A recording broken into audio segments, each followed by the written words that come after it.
Doctor عابد سلیری صاحب، پہلے تو آپ نے بڑا اچھا ایک ورکشاپ ارینج کی اس ایشو کے اوپر، اور آپ نے بہت سارے مختلف لوگوں کو بلایا جن کی مختلف آراء ہیں، ان کو سنا اور وہاں پر بڑی زبردست ڈسکشن ہوئی. لیکن آپ نے کیا کنکلوڈ کیا ہے خود کہ کیا پاکستان کا اصل مسئلہ ہے؟ کیا وہ صوبوں کا سائز ہے یا گورننس کا ایشو جو ہے وہ اصل ایشو ہے؟ دیکھیں، پاکستان کا جو اصل مسئلہ ہے وہ تو یہ ہے کہ لوگوں کو جو سروس ڈلیوری جس کی وہ توقع رکھتے ہیں، اگر ان کو اس میں کوئی گیپ نظر آئیں گے، اگر ان کو وہ سروسز نہیں مل رہی ہوں گی، تو ظاہری بات ہے کہ لوگ جو ہیں وہ چاہیں گے کہ کسی طرح کی کوئی نئی تجویز جو ہے وہ سامنے آئے تاکہ ان کی مشکلات کا ازالہ جو ہے وہ ہو سکے. اب وہ سروسز جو ہیں وہ کیا ہیں، وہ بہت بنیادی سروسز ہوتی ہیں. وہ لا اینڈ آرڈر بھی ہے، وہ پینے کا صاف پانی بھی ہے، وہ صحت کی سروسز بھی ہیں، وہ ایجوکیشن بھی ہے، وہ مال پٹوار کا مسئلہ، ریونیو کے ساتھ ان کے جو ایشوز ہیں. تو لوگوں کے لیے حکومت جو ہے وہ وفاقی ہو، وہ صوبائی ہو، وہ مقامی ہو. تو اگر آپ کسی سے بھی اسلام آباد کے آفس سے باہر نکل کے پاکستان میں جا کے، جب ریئل پاکستان میں جا کے گراس روٹ لیول پہ بات کریں گے، تو ان کے یہ ایشوز ہوں گے جو کہ جن کا وہ حل چاہ رہے ہوں گے. اب ان کو وہ یہ تمام ان کی ایکسپیکٹیشن جو ان کی جو سروسز ہیں وہ کہاں پہ پوری ہو سکتی ہیں، کیا کون سی ٹیئر اپ گورنمنٹ اس کو پورا کر سکتی ہے، ان کے پاس کس طرح کے فائنانسز اویلیبل ہیں، ان چیزوں پہ بحث ہو سکتی ہے. ایک چیز جو کہ ہماری اس کنسلٹیشن میں بڑی کھل کے سامنے آ رہی تھی وہ تھی کہ صوبے 4 ہوں، صوبے 40 ہوں، جب تک ان کے ساتھ ایک اسٹرانگ لوکل گورنمنٹ نہیں ہوتی ہے، جب تک اور آپ اس کو کوئی بھی نام دے دیں، تب تک شاید ان مسائل کا حل جو ہے ان کے مسئلوں کا حل نہیں نکلے گا. اگر ہم موجودہ سسٹم کو دیکھیں تو اس میں پرابلم کیا ہے؟ اس میں 2 ہی پرابلم جو ہیں وہ آپ کو نظر آتی ہیں. NFC کے تحت صوبوں کو ان کے وسائل مل گئے، اس کے بعد صوبوں کو ایک PFC دینا ہوتا ہے. اب اگر وہ پروونشل فائنانس کمیشن ایوارڈ اگر وہ PFC نہیں دیں گے تو کس ضلع میں کتنی رقم لگنی ہے، یہ سارا کا سارا چیف منسٹر کی ڈسکریشن پہ رہے گا. اور چیف منسٹر جو ہیں، اگر ہم ہسٹوریکلی دیکھیں تو اسی لیے وہ شکایات آتی ہیں کہ جس ڈسٹرکٹ سے چیف منسٹر ہوتا ہے یا ہوتی ہیں، وہ ڈسٹرکٹ جو ہے وہ زیادہ ترقی کر رہا ہوتا ہے، یا عموماً طور پہ پروونشل کیپٹل جو ہیں ان پہ زیادہ سپینڈنگ ہوتی ہے، پیریفریز جو ہیں وہ رہ جاتی ہیں.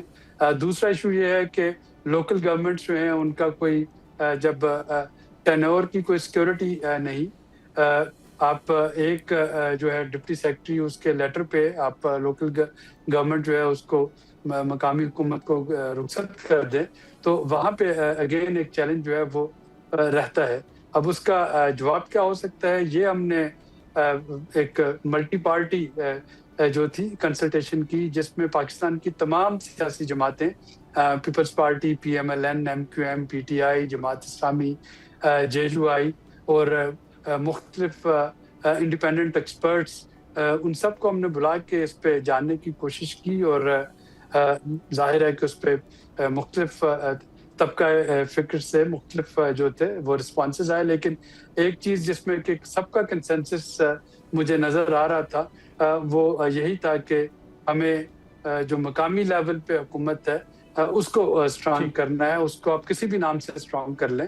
ایک اور جو چیز اس میں فائنل تھی وہ تھی کہ وہ جو آرٹیکل 146A ہے وہ بہت مبہم ہے، جس کے تحت مقامی حکومتوں کا قیام عمل میں آنا ہے. اور اگر ایک مبہم آرٹیکل 146A کے تحت 140 اگر آپ ایک مبہم 140A آرٹیکل وہ کے میں نے آپ کو تحت اس لیے کہا، ورنہ سیاستدان ہمارے کہیں گے 146 چینج کر لیتے، 140 نہ چھیڑیں. یس 146 دوسرے 140 جو ہے، تو اگر 148 کو آپ ڈیفائن نہیں کریں گے تو ظاہر ہے کہ پھر ہمارے پاس یہی جو اس وقت مختلف ماڈل مختلف صوبوں میں اڈاپٹ کیے جا رہے ہیں وہ اڈاپٹ ہوتے رہیں گے اور ایک کنفیوژن جو ہے وہ پرسسٹ کرتی رہے گی. Fair enough. اچھا اب 140A کی جو ہے وہ بات ظاہر سے ویگ رکھا گیا ہے اور ہم نے دیکھا اس کا آؤٹ کم کیا نکلا. لوکل گورنمنٹس بنتی ہیں افیکٹو نہیں ہوتی, لوکل گورنمنٹس بنتی ہیں اڑا دی جاتی ہیں, لوکل گورنمنٹس کے الیکشن ہی نہیں کرائے جاتے, کورٹس کے آرڈر کے بعد, سپریم کورٹس کے آرڈر کے بعد لوکل گورنمنٹ کے الیکشن کرائے جاتے ہیں. پروونسز کی بات بھی ہم نے دیکھا ہے کہ پروونسز کی بات بھی تب ہوتی ہے جب کوئی موومنٹ چلتی ہے, کوئی پریشر بنتا ہے. 2012 میں جب پنجاب میں ساؤتھ پنجاب اور بھاولپور کی صوبے کی تحریک چلی یا ایک پریشر بننا شروع ہوا تو فوراً ریزولوشن پاس کی گئی, لیکن وہ دوبارہ پینڈنگ میں ڈال دی گئی. بلکہ کل میرے ساتھ پروگرام میں موجود تھے عقیل ملک, بیرسٹر عقیل ملک, تو میں نے ان کو کہا کہ آپ کے تو 2 قراردادیں صوبوں کی پڑی ہوئی ہیں پنجاب میں, آپ کر لیں. تو انہوں نے کہا کہ یہ دیکھنا پڑے گا ہمیں لیگلی کہ کیا وہ جس لیجسلیٹو اسمبلی نے, جس اسمبلی نے وہ اس کو ریزولوشن کو پاس کیا تھا, وہ اسمبلی اب نہیں ہے, اب ایک نئی اسمبلی ہے, تو کیا وہ چاہتے ہیں ایسا ہو. تو یہ دیکھنا پڑے گا کہ وہ اس ٹینیور کے اندر ہوتا ہے یا اس کے بعد بھی ہوتا ہے. تو آپ اس سے اندازہ لگا سکتے ہیں کہ ہمارے ہاں نئے صوبے بنانے کے لیے ول یا انٹینٹ کیا ہے. ایک دوسرا, ہزارہ صوبے کا بھی بڑا پریشر بلڈ اپ ہوا اور ہزارہ کی ریزولوشن بھی پاس ہوئی, لیکن بہرحال اس کا وہ انیشیٹو بھی نہیں لیا گیا, ڈسپائٹ اس کے کہ وہاں ایک ایسی پارٹی تھی جو تبدیلی اور چینج اور گراس روٹ تک لوگوں کو لے جانے کی بات کرتی تھی. سو یہ تو عمومی طور پر ہمارے یہاں, میں کیونکہ کل آپ کا وہ ورکشاپ بھی میں نے فارچونیٹلی انٹرسٹنگلی پوری اٹینڈ کیا, تو مجھے اندازہ ہوا کہ people from different walks of life were there, اور وہ کیا بات کر رہے تھے میں اینالائز کرنے کی کوشش کر رہا تھا کہ ان کی انٹینٹ بیسکلی کیا ہے. تو میں ڈاکٹر فاروق سلیم صاحب آپ کے پاس آتا ہوں. یہ میں نے تھوڑی سی تمہید اس لیے باندھی ہے کہ یہاں جب بھی صوبوں کی بات, اب کیونکہ لوکل, کل بھی اسی بات پہ کنسنسس ہوا کہ لوکل گورنمنٹ کو اسٹرانگ کرنا چاہیے, لیکن لوکل گورنمنٹ کا خیال بھی اب سپریم کورٹ, پریشر موومنٹس, اور اب آپ کو پتہ ہے کہ پریشر تھوڑا سا کہاں سے آ رہا ہے کہ یہ ہونا چاہیے, صوبے ہونے چاہیے, تو اب لوکل گورنمنٹ پہ راضی ہو گئے. یعنی موت دکھائیے تو بخار کے لیے کہہ رہے ہیں ٹھیک ہے بخار ہو جائے کوئی مسئلہ نہیں ہے. سو لوکل گورنمنٹ افیکٹو کیسے ہوں, کیا ایڈمنسٹریٹو جو ایشو ہے, یعنی جو پروونسز کا ایشو ہمارے سامنے ہے, آپ کے نزدیک کیا اس کا سلوشن ہے؟ کیا اسٹرانگ لوکل گورنمنٹ ہو, میونسپل گورنمنٹس ہوں, یا پھر اور کوئی سلوشن ہے جس سے اس مسئلے سے جو ہے وہ نمٹا جا سکے جو اس وقت ہمیں گورننس کے ایشوز ہیں؟ دیکھیے, پہلے مجھے اجازت ہے میں ایک معاشی جو حالت ہے وہ آپ کے سامنے رکھ دیتا ہوں.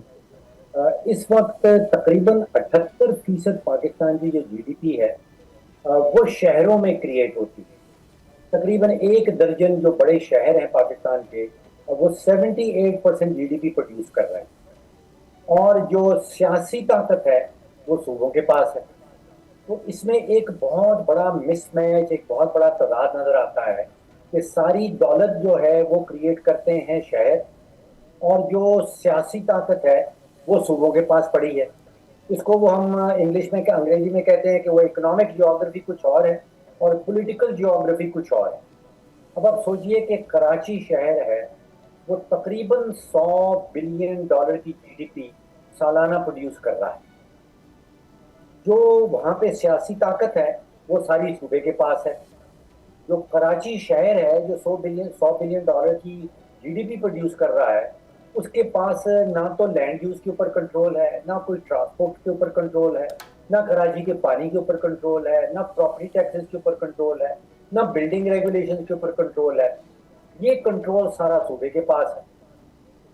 اب اگر جو ہم نے معاشی تاریخ میں دیکھا ہے کہ اگر اتنے مضبوط شہر ہیں جو اتنی بڑی جی ڈی پی پروڈیوس کر رہے ہیں, ان کو اگر سیاسی طاقت بھی دے دی جائے تو آپ اندازہ کیجئے کہ یہ $100 بلین کی جو جی ڈی پی ہے کراچی کی, اگر کراچی کو لینڈ یوز کے حوالے سے, پانی کے حوالے سے, ٹرانسپورٹ کے حوالے سے, بلڈنگ ریگولیشن کے حوالے سے بھی جو ہے سیاسی طاقت مل جائے تو یہ 100 بلین سے 150 بلین جاتے وقت کوئی زیادہ دیر نہیں لگتی.